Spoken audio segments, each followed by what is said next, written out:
યાત્રાધામ દ્વારકામાં ફરી એક વખત તંત્રનું બુલડોઝર ફરી વળ્યું છે। ઓખા હાઈવે પર ધાર્મિક દબાણો પર બુલડોઝર ફેરવી દેવામાં આવ્યું છે।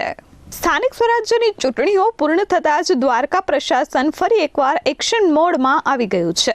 આજે દ્વારકાના રૂપેણ બંદર નજીક આવેલ ગેરકાયદે ધાર્મિક દબાણો હટાવવાની કામગીરીનો સપાટો બોલાવવામાં આવ્યો હતો। તંત્રની આ મેગા ડિમોલેશન ડ્રાઈવને પગલે ભૂમાફિયાઓ અને દબાણકર્તાઓમાં ફફડાટ વ્યાપી ગયો છે। સ્થાનિક તંત્ર દ્વારા રૂપેણ બંદર આસપાસના વિસ્તારમાં થયેલા દબાણો અંગે અગાઉથી જ કાયદેસરની નોટિસ ફટકારવામાં આવી હતી।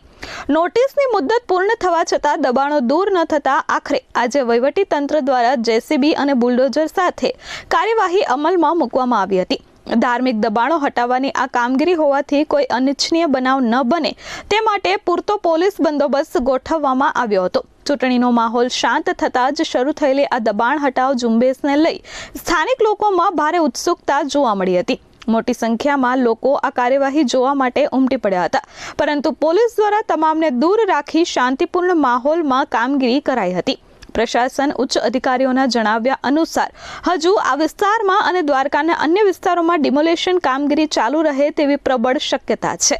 આગામી સમયમાં સરકારી જમીનો પર થયેલા ગેરકાયદે દબાણો સામે પણ તંત્ર દ્વારા કડક કાર્યવાહી કરવામાં આવશે।